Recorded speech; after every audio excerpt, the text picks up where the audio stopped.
good evening. Welcome to Get Ready to Start a Career in Tech, a panel discussion presented by Generation Singapore. We're thrilled to have you with us this evening, and we hope that tonight's session is useful for you as you're discovering whether a career in tech might be the right path for you. So let me start by introducing the Generation team that's on the call with us. So I'm Hadija, I'm the Marketing Procurement Manager. With me today is Wei Shan. She's our operations leader, and she will also be our moderator for the panel discussion later. We also have Bethany, our program manager, who's our tech program manager specifically, and she's also joining us to help answer your questions. So before I give everybody a quick introduction to Generation, I just want to go through some quick housekeeping. I know most of us are used to getting on Zoom calls, but just in case this is new to you, this is a Zoom webinar format. So we are not able to see you or hear you. You don't have to worry about your cameras or your microphones being on. And for this event, we'd like to encourage you to use the Q&A function instead of the chat to ask your questions or any questions that you may have for our panelists. So this is what the Q&A button should look like at the panel at the bottom of your screen. So at any time, if you have a question, just click that button and ask the question. And we'll get to it once we get to the Q&A part of this segment. All right, so if this is the first time you've heard of Generation Singapore, here's a quick overview of what we do. Generation Singapore is part of a global independent nonprofit that trains, places, and supports people of all ages into life-changing careers that were previously inaccessible to them. For individuals, we recruit unemployed and underemployed individuals. We screen them for the motivation and mindsets for our various roles that we have. So tech roles are some of the roles that we have. We also work very closely with employers, identifying roles that have hiring, productivity, or even retention challenges. So one of our biggest initiatives in the past few years is the Get Ready SG program, which is jointly created with Microsoft. And I'll let our CEO, Pratik, give you an introduction to the initiative in this video. Get Ready SG is actually an initiative that Microsoft and Generation came together with the government of Singapore to help Singaporeans with no or minimal tech background to get into tech careers. One, extensive involvement of employers. Number two, the learning, design, and experience. And number three, the wraparound support and mentorship that is provided throughout. 70% of the learning that happens in Get Ready SG is practical. You're not really listening to just lectures that's coming in through your instructor, but actually practicing in small groups in real life situations that we will try and simulate. And these are inspired by actual observations and inputs that we have gotten from companies. All this ensures that you will learn to learn. We have learners from really diverse backgrounds. Most of them don't have a technology background. Either they are university graduates in non-technology disciplines, have been working in different sectors, and now because of COVID, they've either lost their job or they've voluntarily decided to make a transition into technology because they see an opportunity. The big thing that we're looking for when we select someone to become a Get Ready SG learner is, are you really motivated to make the career transition? The journey is not going to be easy, but you have help along the way. Our aim is to help you get into a good tech jobs. It's not just upskilling, not just reskilling, to make sure that you are successful in the job that you're going to get into.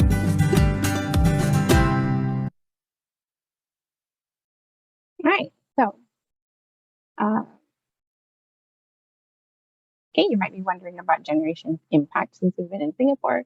So here are some stats that we'd like to present when we talk about our impact. 89% of our program graduates find employment within the first 90 days of graduation. And by the end of the first year, all of them usually find employment. As well, we are celebrating a recent milestone. So we've now prepared, placed, and supported slightly over 1,000 graduates, which is a big milestone for us since we've been in the country for a couple of years. So before we introduce our panelists tonight, we'd like to do a quick pulse check with everybody. So I'm going to launch a poll. And we'd love it if you could tell us, which sentence do you identify with the most? So are you just interested in reskilling and upskilling? Are you considering all your options? Or do you already know that you want to be in tech and ready to get a full-time job?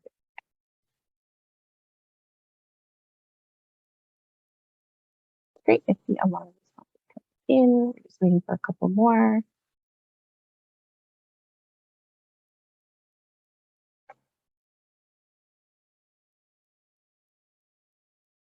Okay, let me end the poll now and let me share the results with everybody. So it looks like we have quite an interesting, almost even, split between the three options, which is an interesting thing. So I hope that today's session and getting to hear from the panelists will be very useful to all of you, no matter which stage of your career journey and discovery you are in. So thanks for your responses, everybody. And here are our panelists for today. So I'm going to hand it over to Huishan, who will introduce each of our panelists to everybody. So Huishan, over to you. Thanks, Hadija. Hi, everyone. Thank you for being here this evening, and we hope that this 1 hour will be well spent as you listen to what our panelists have to say. And also, if you have questions, as what Hadija has mentioned earlier, please put them in the chat. Sorry, put them in the Q&A. So the first person that you will see here is Kenneth. I won't go through too much of the introduction. I'll have them to introduce themselves. So we have here two of our mentors, Kenneth as well as Haris, and then the two are our learners who have graduated from our program. So we'll start off with Kenneth. Kenneth, tell us a bit about yourself and what you do. Hi, good evening, everybody. My name is Kenneth. I'm the Chief Technology Officer of Handshakes. Basically, I run strategy. I do coding.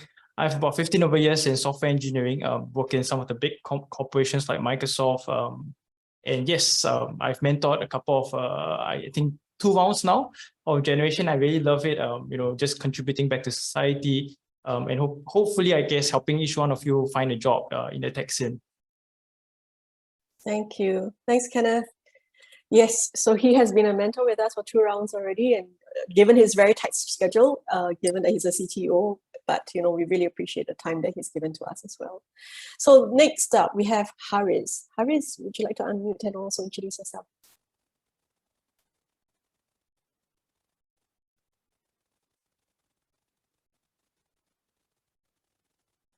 Oops.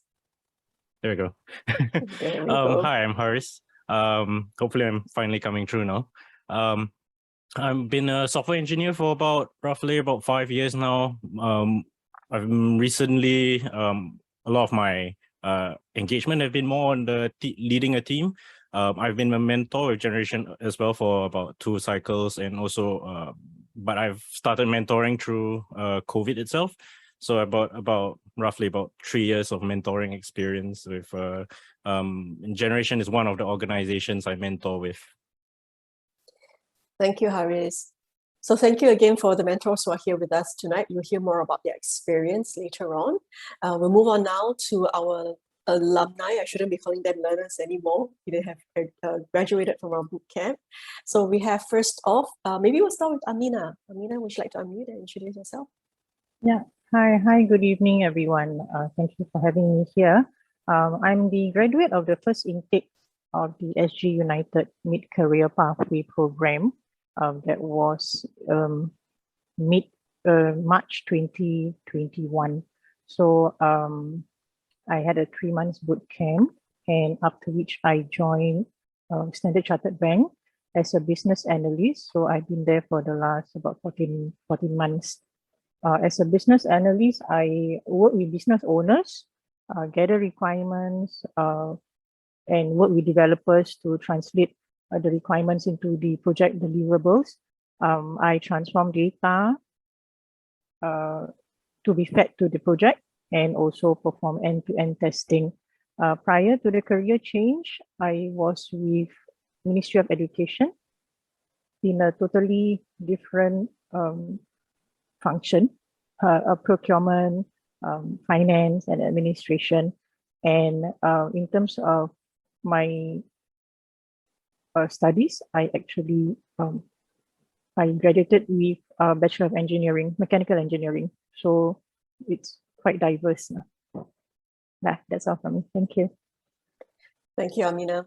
So Amina, yes, was from our very first cohort, very brave back then to take this particular plunge into a brand new world. And now, happy to see her thriving in her new role at Standard Chartered Bank.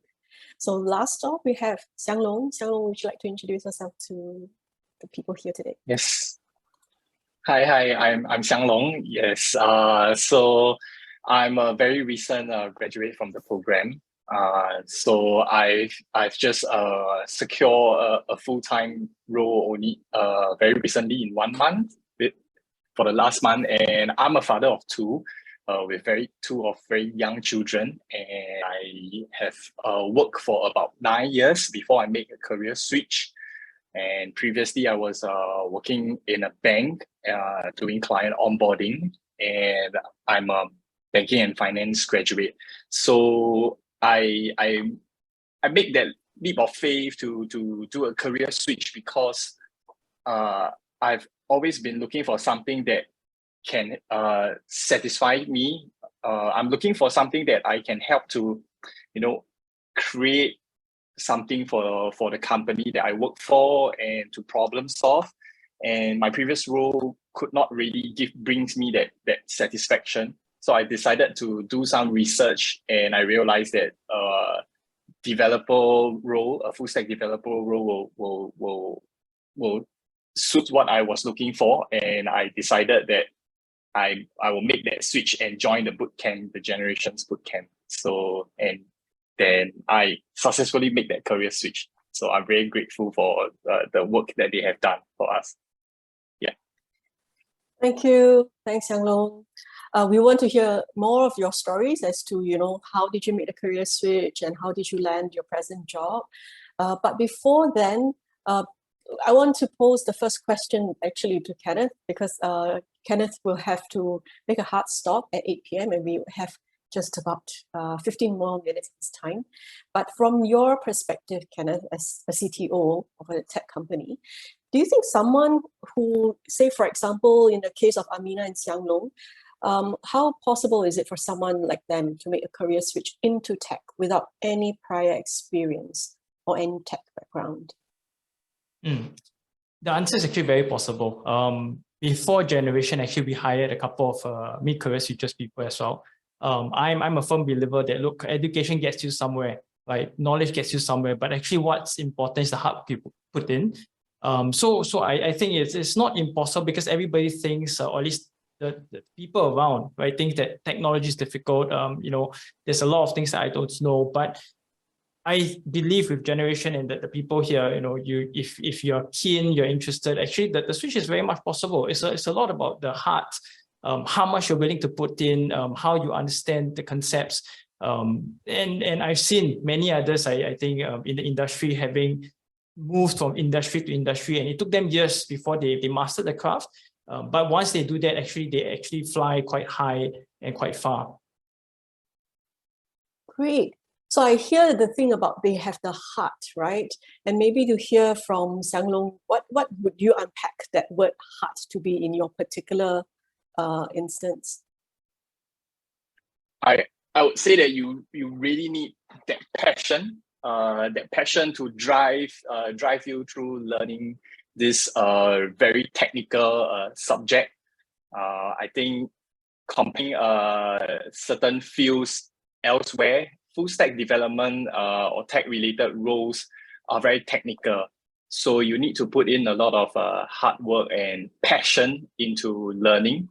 When I say passion, it's really about taking that self-initiative to go out there and learn, doing your own research, and have that curiosity, that strong curiosity to learn new things, and even when you are facing something that is unfamiliar, okay, you don't back down. Instead, you go head on and learn about it and try to apply it.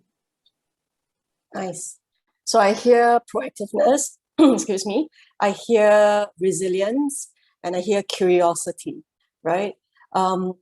Maybe now to move to Amina. Amina, how much of those three things do you relate to? Do you think those things are important when you were making that career switch? Or was there anything else? I have worked, before I switched, I have actually worked for 25 years. Yeah, so 5 years in engineering and the rest are with MOE. Tech is a totally different ball game, if I may say. In fact, if you talk about behavior or your mindset, I think because I have been in the, I've been working for quite some time, so I would have been exposed to a lot of different types of maybe people or situations, bosses, kind of thing. So all these are actually, again, reiterated. I mean, if you, I believe in the course that their generation is offering, they are going to have a section on behavioral skills and mindset skills. So that is a kind of refresher for me. Things like teamwork, growth mindset, resilience. So all these will be relearned all over again. So I do agree, these are the things that is very important. And to say that during my bootcamp journey, that 3 months bootcamp journey, perseverance is definitely very much needed. It's very, very different from what I've been doing. So I cannot say it's easy. It is definitely difficult. So you have to soldier on. I have to be realistic. There are many times that I feel like, how am I going to cope with this? So I think you persevere is one thing. Second thing is support. I may say generation have that kind of support given to us. We have people like previously during my time, there were people like Mavis, Aida. They're always there to help. So your support is also very important. Besides your own trade, I think outside people or what they can offer you, it is also important. And also coming from the instructor himself, Kelvin, the support and the empathy that he shows to the adult learners is also very important. Yeah, so two sides to it. One is your own characteristic, and the other is how you can be supported during those periods. Yeah. Thanks, I hope I've Amina. answered your question. Yes, you did, yes. And I do hear, the support that you mentioned. Yes, that's the kind of support that we provide as much as we can in any of our generation programs. So one of the things that Amina mentioned was, with the mentors, right? And we have another mentor with us today, which is Haris. And Haris, maybe also to hear your thoughts. You say that you've been in this field for 5 years. You were a full stack developer. What advice would you give someone who's a mid-career switcher? How are they able to stand out amongst the whole crowd, right? And you have people who are fresh out of school or even just only a few years out of school. How much can we help someone who wants to make that switch to stand out amongst them? Thank you. I think the tech industry is quite special in that someone who is straight from university and someone who has been in the industry and someone who is brand new, totally from somewhere else, has the ability to prove themselves and show themselves through tests, through interviews, right? I think one of the greatest power, because I've been had the privilege of being in the opposite side of the chair of that table during interviews, and I think the greatest power that interviewing will have is that the ability to show your passion in something. Allow me to kind of share that whenever I have an interviewee in front of me, I'll always ask them, so what have you done on your own before? Usually they will come and show a portfolio where it's a group work or something else. But when I usually ask that question, they would give me many different answers, many different reasons why they couldn't have done it themselves. where they don't have time, school is, if it's a new, just a fresh graduate, or I don't have time because school or family or friends or whatever, right? But it's the greatest thing to show me from start to end that, hey, I could do this on my own. And you took the effort to actually do the research, or, to go and figure out, ask questions, find the questions, because then it shows that, hey, you have the ability and the drive to go through, to do this, to show something, right? Whether is it going to be just to show a little website that they put together of something, of a hobby that they do. I think that is the greatest power, really, to stand out. In this world, in this field where there are many different other applicants, right? But this is something that to date I still haven't actually come across an individual that can show me, hey, I did this whole thing from start to end. Look at it. And if you do achieve that, then be proud of it, because you're one of the very few people who actually has done that. Yeah. Hot tip to everyone here, right? So do showcase what you have done on your own. And I do agree with Haris, because other employers have said to us the same thing, right? They're looking for drive, they're looking for independence, right? If you don't know the answer, go and find out. So thanks for that, Haris. Kenneth, you're a CTO, and I'm sure you've also been on the other side, like what Haris has said as well, interviewing people. What's your take on what makes a mid-career switcher stand out? I think from most of the panelists here, I think we've heard quite a bit, right? Perseverance, we've heard, having the drive, passion. Undeniably, right? I think passion still takes one far from, where you are today and where you want to be. I mean, just a couple of examples as well, right? I think myself included, I have so much passion for technology. I constantly learn new things, despite, you think that you already know about the industry, and the next thing you know, you're wrong. There's just so much that you have to learn. And that's the only thing that drives you as an individual, right? Regardless of where you are in industry, CTO, software engineer, business analyst, there's just so much in industry that we got to learn. And therefore, I think one of the things that really stands out, and was also my advice to my mentees, is don't try to compare yourself with who and what people are doing out there in industry, because there will always be someone better than you and someone lousier than you. Right, but putting yourself forward with humility that I can and I will do what is asked of me, and this is my passion. That why I wanted to, change my career, because the courage to actually go and leave your current job to a new job, it's a jump, right? Who in the right mind would actually do that? And therefore, that passion you have to kind of, exactly, right? You have to show that passion to your interviewers, because if you don't show and you just go out and tell them that, hey, I'm excited, I want this, I want that, from an interview's mindset and perspective, will always not articulate as much as your passion itself drives. And my encouragement is this, right? You can do much more if you believe yourself and you believe in doing so. So I think that is really one thing that's done. In fact, when I mentioned earlier that I hired mid-career people as well, right? This guy I hired was about 60, and he moved from different industry and eventually becoming a software engineer. But when I got my team and myself interviewing him, the one feedback that came back was, this guy knows his stuff, right? He knows the things that is current to the industry, but he also displayed humility that I don't know everything, but I'm willing to learn. And I think that's important, right? Because if you're able to articulate that, hey, I want and I'm willing.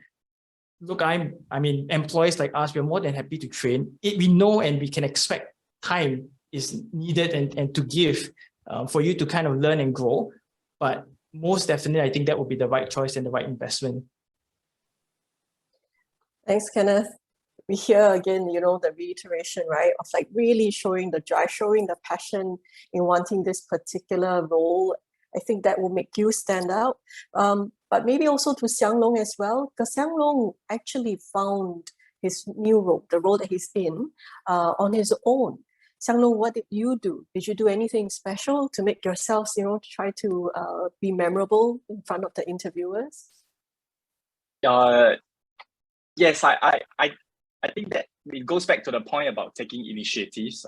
So before I started applying for a job, I take the advice from the instructor and friends who are in the industry about building your own portfolio. So I went to create a portfolio website from scratch for myself. And in that portfolio website, I make links and screenshots of my own personal projects that I put it on GitHub, and then basically just making a fully functional project and also a fully functional website, portfolio website.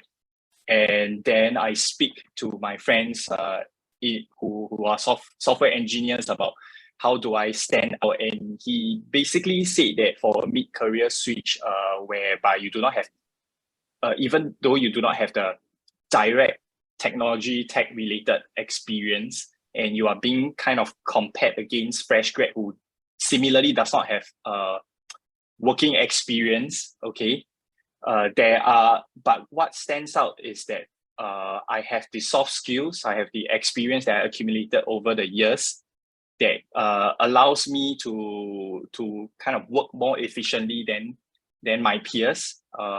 And also at the same time, I seek the advice of him, what kind of materials I should prepare for interviews. He even recommended me readings and books that teaches computing concepts, and also preparing myself for coding tests.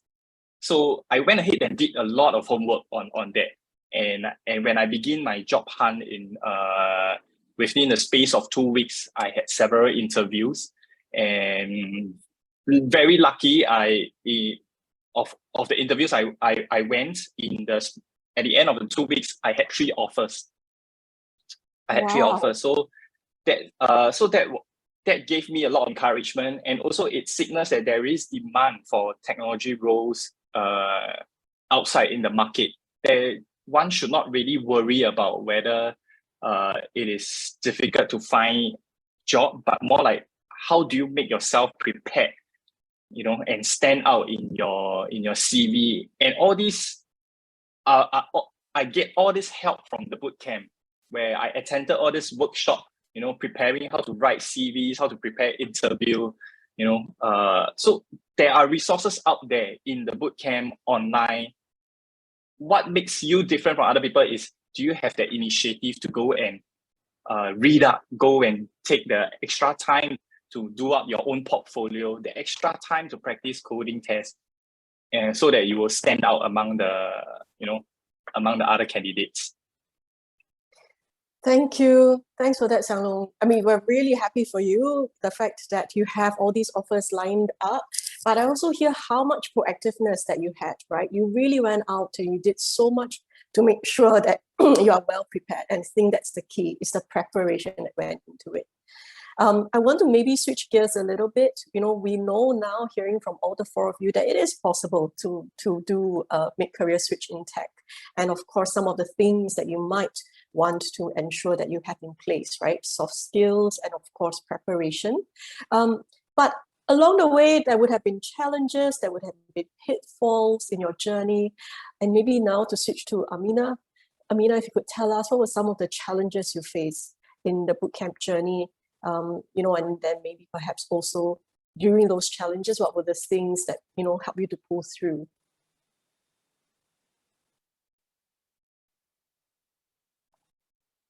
The 3 months bootcamp is definitely a very short period.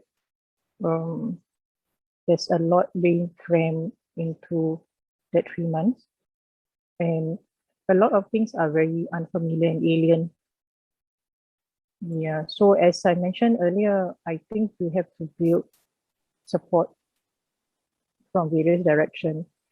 Just now I mentioned your instructor and also from generation, but I think I also need to mention the support from your peers, the ones who are attending the courses with you. Yeah, so you cannot do it alone, definitely. It is out of the question.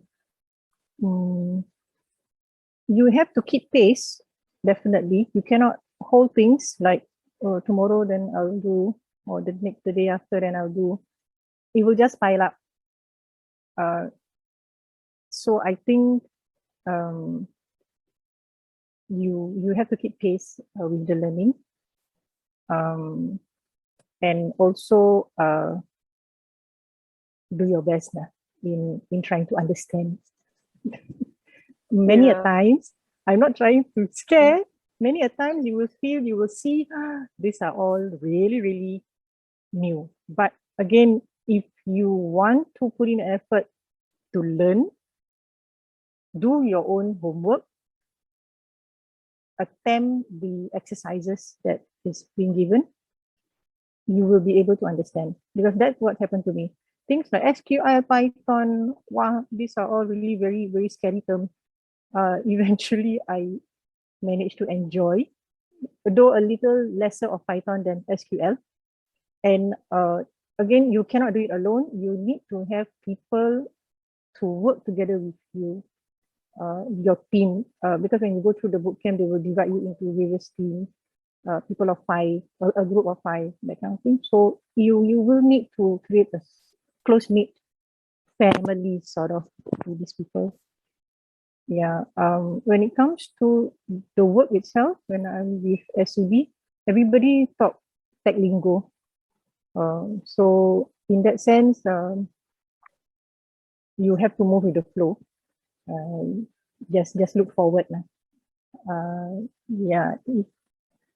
There's no way you can give up because you know you are there already. You have to just go with it. And then if you have a strong interest in tech, I'm very sure it will follow you through. Be proactive. That never you can't wait for instruction. You can't just sit around, hey, you have work for me or that kind of thing. Because like I say, things will move very, very fast in the tech industry, whether it is knowledge, whether it's the people. So you have to invest in yourself in terms of learning. You have to invest in the job. That means to learn on the spot. You have to thicken your skin in order to know what is going on in your job or in the whole industry itself. Seek help. That is very, very important. You have to be humble and really, really seek help. In my current position, I don't care who they are. I need to call or I need to whatever I will do in order to get my answer. So that is very important. Yeah. I like that phrase, thicken your skin, right? And then, I think that's the real thing. Thicken your skin and then just basically be humble. Just like the example that Kenneth has raised earlier, you don't know everything out there. So always be ready to go and reach out and ask for help. So maybe, Haris, what about the experiences that your mentee had in terms of the challenges, and how, what kind of advice did you give your mentees when they were facing those challenges during the bootcamp?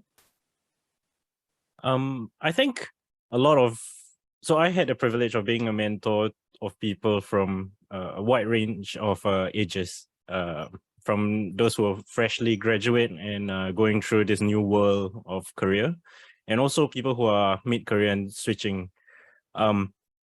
In essence, everybody's challenges and issues or problems are actually the same, just through different lens.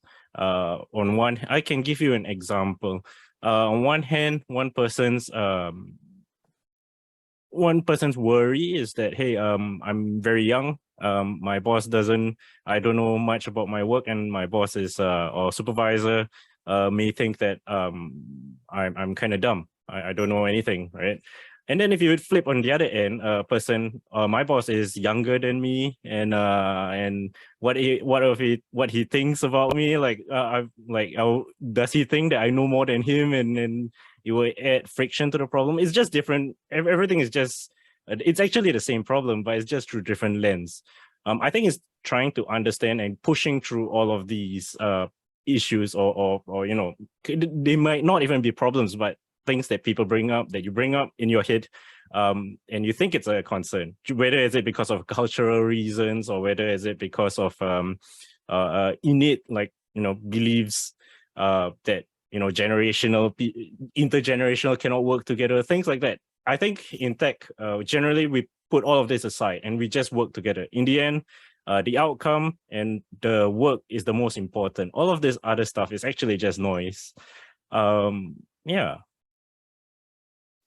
Thank you. Hopefully that answers the question.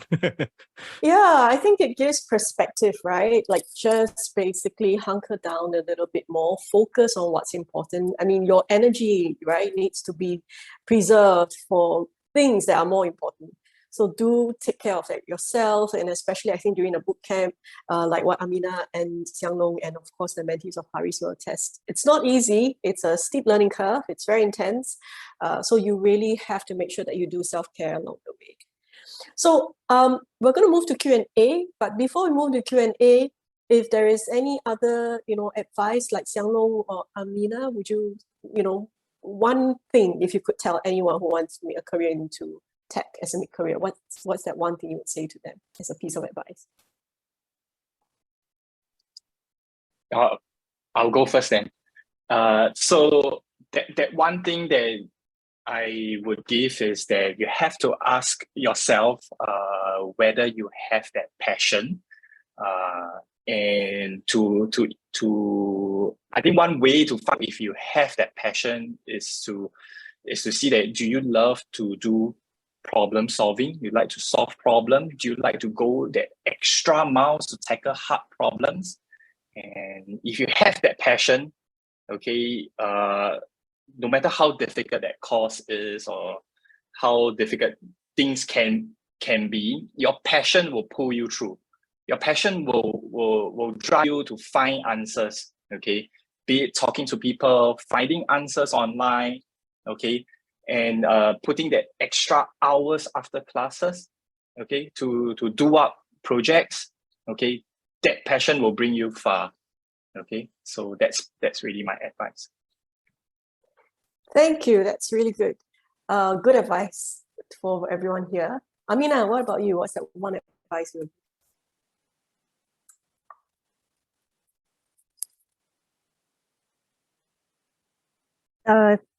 Things are not going to be smooth sailing. Along the way, there will definitely be stumbling block. Whether it is during the boot camp, whether it is during the search for a job, or whether you are already in the job, because it is going to be something new. Xianglong say passion is one thing. Yeah, definitely passion is one. But to me, you need to persevere. Even with passion, sometimes passion can die down also. But if you persevere on, in whatever situation that you are having, whether you are just graduated, you have been in the in other industry for very long, whether you're a breadwinner, in anything that you do, you just have to persevere. That's what I believe. Yeah, the wise words. Press on, persevere, right? No choice, Don't no lose. choice. Yeah, Go on. no choice. Yeah, but don't give up, right? Okay, and maybe the last one, Haris, what advice would you give? I think strategy. Just like if you want to win anything, right? Whether is it a race or you want to win a battle or whatever, you need a strategy. I think I quickly saw through the Q&A and someone talked about stack and technology stack and things like that. I think in the end, how you choose what you want to choose. In terms of stack, I can tell you as someone who has been in the industry for quite some time, a new API or a new thing will come out almost every other day. You can never learn too many languages. You can never learn too many APIs. They will come and go just as much as you were once using a Nokia, whatever brick phone, right? Nowadays, you're using 5 years later, 10 years later, you're using something, a smartphone, which is far more smarter than the earliest Pentium computer. I think it's just that you need to always have a plan of how you want to, and I'm pretty sure generation or your mentors will be able to help you as you go through the program to create that plan. and eventually getting what you need to get the job that you want. Yeah. Thanks. So there you have it. You have passion, you have perseverance, and then you have strategy. Okay, the three things that the panelists here have to advise. So now we'll move on. Sorry, Yes, Amina. I'm so sorry. If you don't mind, if No I can worries. add, I think you need to celebrate small successes because I am just trying to reminisce back what happened during the boot camp. A lot of time you can be disappointed that you don't understand certain things, but I think if you make a really small achievement, you have to celebrate and you have to pat yourself at the back in order for you to move forward. That is very, very important. Yeah, that's all from me. Thank you. Thank you. Celebrate the small wins, right? No matter how small, right? It boosts your confidence to carry on. Yes, so thank definitely. you for that. Thank you for that, Amina. All right, so I think we have some questions in the Q&A. Yes, there is. So we have a question from the audience on how do you decide that this role was the one for you? Is there anything you did when making that decision to do full stack development instead of JDE or cloud or cybersecurity, etc.? So I think this is more for the alumni. Yeah, on how do you make this decision that this role was right for you?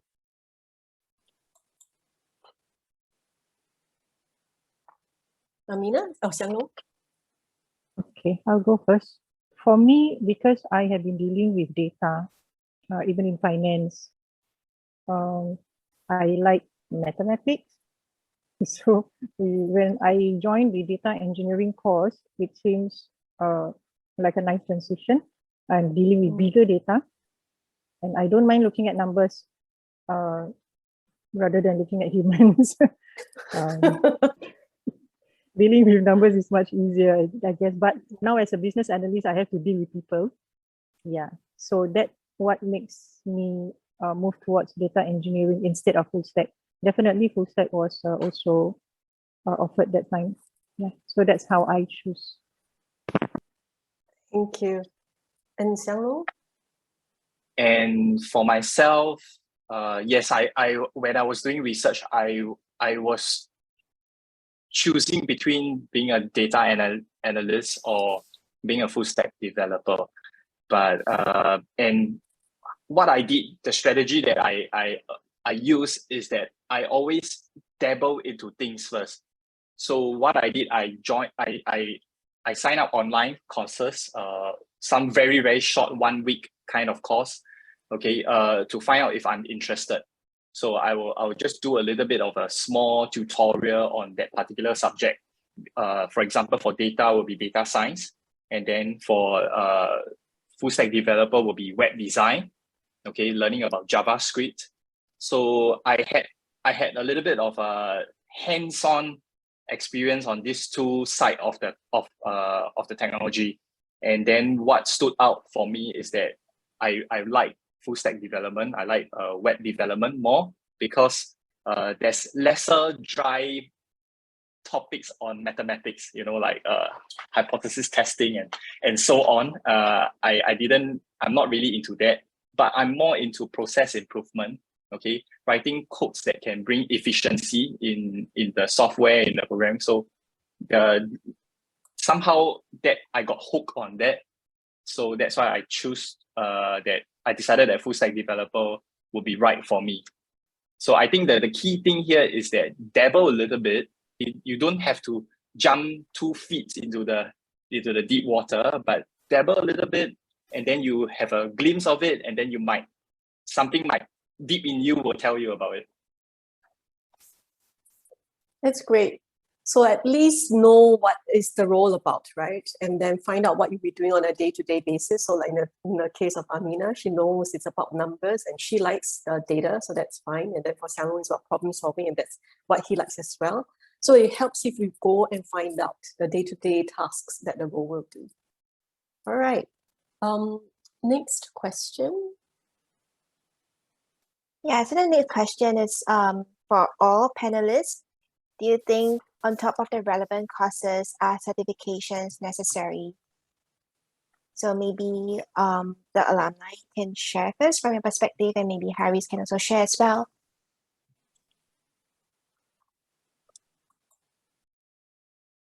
Okay, maybe I'll just start first. I think in terms of certification, what I have on hand is really from the boot camp, the certification. I mean, there are people who there's one school of thought that whereby you can learn everything online on your own, okay, and then you can go and do your job search thereafter. For myself, I'm more into the boot camp because there is structure and it takes a lot of self-discipline if you want to do everything, if you want to learn everything online on your own, and then you thereafter you make that job search. Okay, but if you are in a boot camp, you have your peer support. Okay, everyone is going at the same pace, same topic at the same time. Okay, you have that that momentum in the boot camp to really get things going. Okay, putting in the hours together to do project together, and then learn the technical skills together. That structure and that support that it gives you, right, will encourage. I mean, will give you that it will kind of let you finally complete that milestone and learn and gain that certification. Okay, then you will be ready to go and find your job. I think so. That's from my perspective. Thank There you. are just, sorry, Amina. there are just too many courses, too many certifications. Certifications out there. How right? do you want to narrow down? Yeah. So I guess it's best first to go through the boot camp. Then you see what interests you. There'll be a lot like Azure, Python, those kind of certification. But you won't know because even when you look at the job description, I think it is good also that if you are interested in data engineering or business analyst, you can just go and see what are the job descriptions offered in the market. You can see the different kind of certifications that is required. It's very difficult to meet many of them because it's just so diverse. So if Generation is still offering certification after the bootcamp, you can use that as a basis. Alternatively, you may want to find a job first, and then from the job, you see what certification is required for that particular job. And slowly, as you are moving along in the job, then you know what interests you or what is more important for that job scope. Then you take the certification. Even for me, when I'm doing data transformation, they use an app called Data IQ, which I've never heard before. And they do have free certification. So I take that certification. Then there's also Jira. Again, it's free. So I get a certification.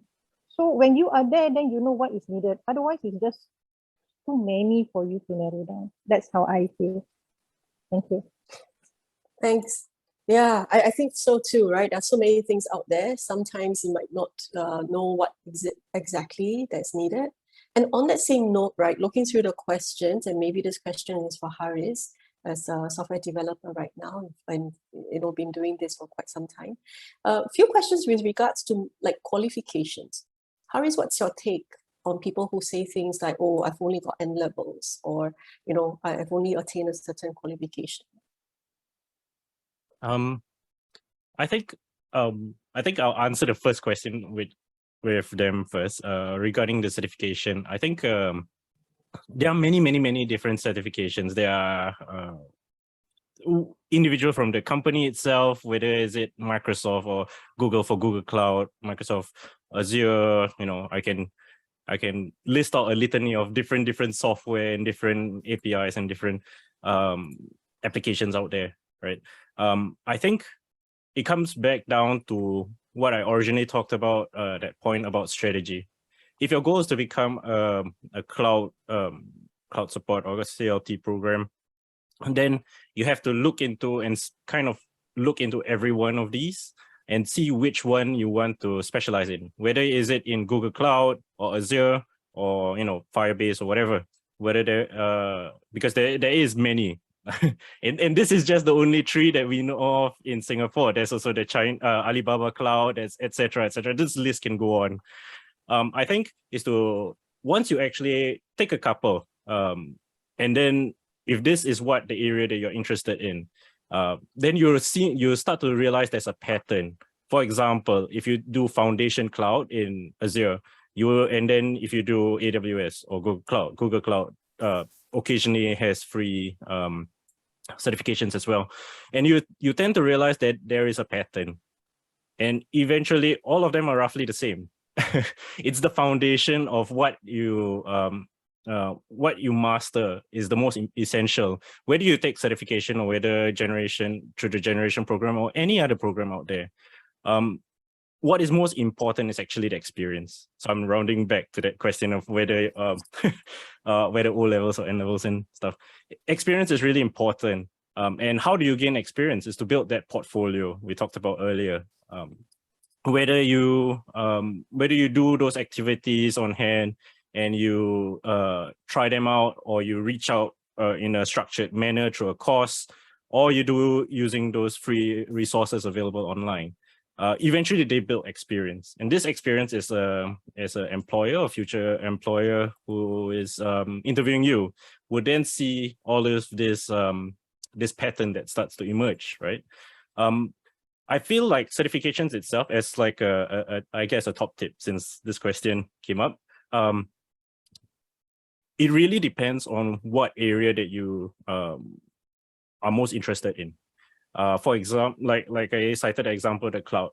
If you really enjoy and you have that passion for cloud, understanding about web services and all of that stuff, then yes, those particular certifications are essential.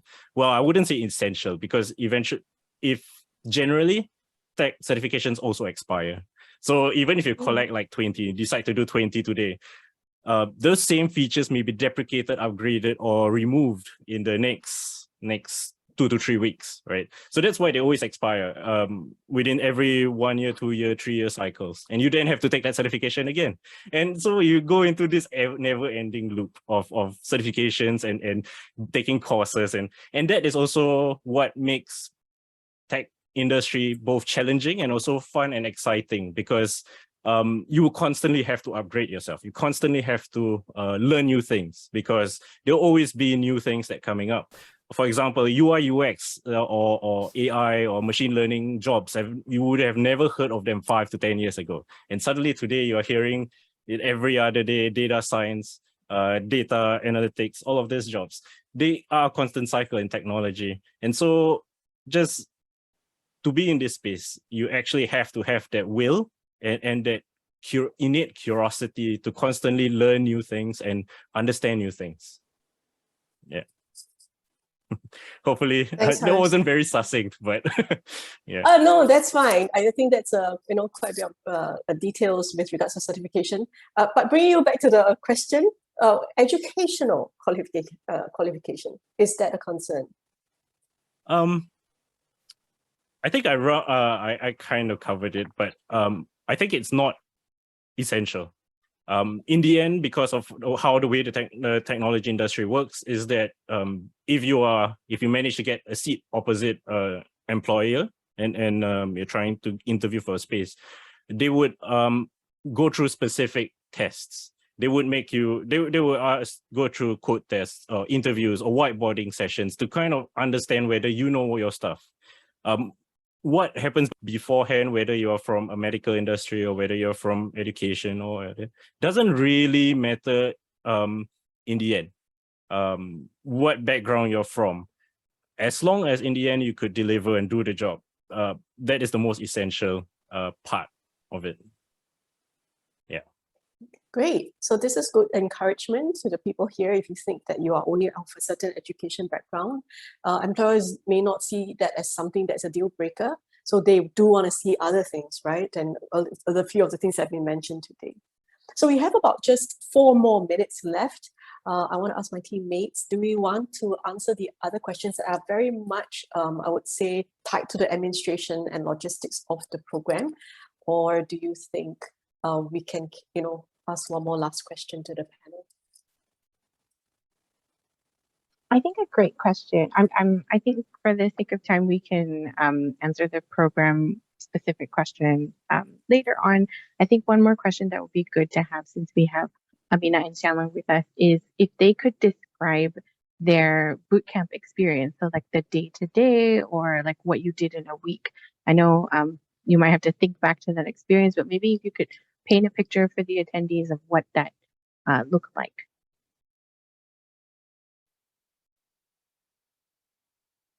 Who would like to start? Hmm. Amina? I have very bad memory. Oh no. If you see my experience, you know that I'm old, right? So don't worry, whatever age you are, you can do tech. That's great. Boot camp, like I mentioned just now, is very cramped. Previously, we subscribed to data camp, and we could have morning checking in, and then we go through some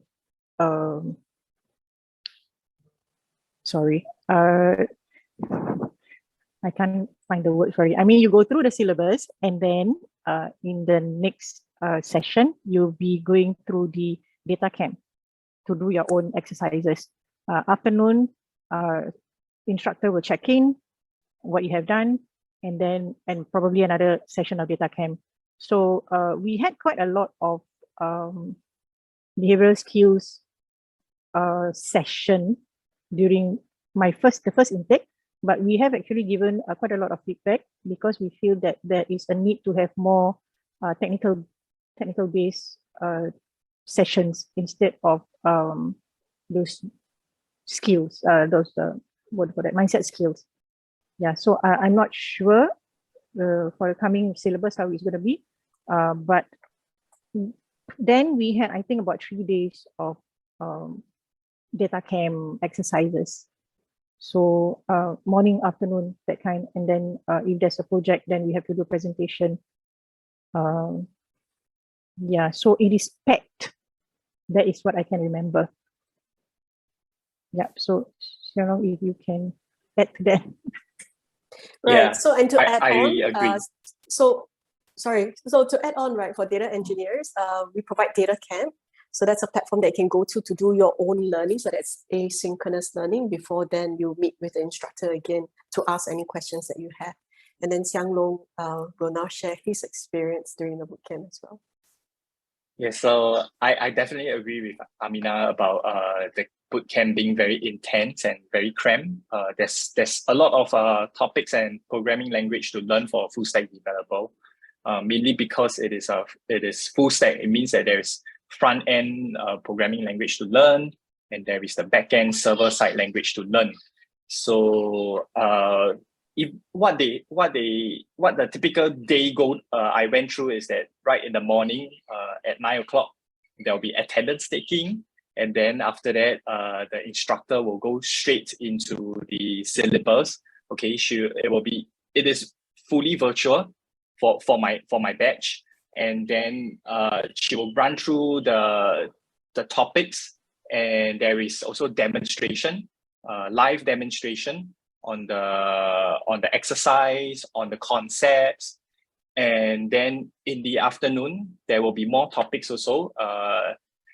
It might be the same as the morning, whereby the instructor will give you will run through demonstrations and then going through the concepts. Otherwise, it can be a workshop. It could be a soft skill workshop, whereby the organizers invite trainers to give talks and workshop on writing a CV, preparing an interview. Okay. Another day could be also that we were getting together, having a project meeting. Okay, discussing what to do for our portfolio project. Okay. And that being said, after class, okay, there will be homework. Okay, so you have to put in the hours to research and then do the exercise. And then the very next day, the instructor can also ask you about your homework, and ask you to do kind of a demonstration on what you have done. Okay, I would say that it's very critical that you do your homework, especially tackling the difficult question, so that you get to learn and you know what it's like to do your own research rather than people spoon feeding you. So that's an important skill to learn, and that's what can make or break in your career too. So that's pretty much a typical day.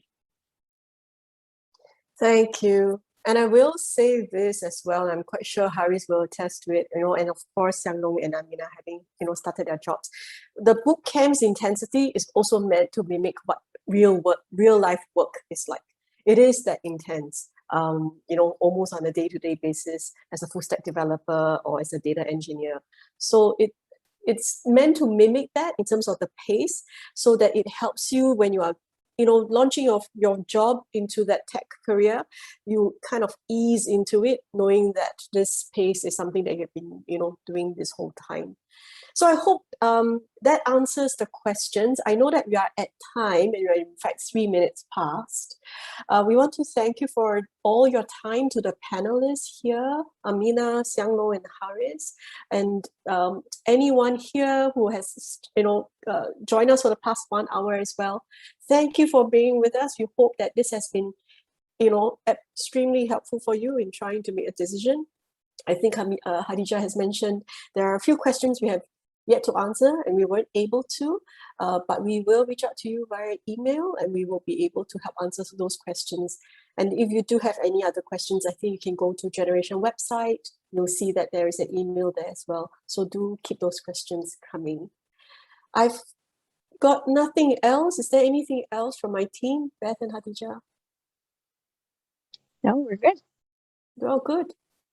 Okay. So thank you again, everyone. Thank you for your time and being with us. We hope to see you soon and hope to see you one day.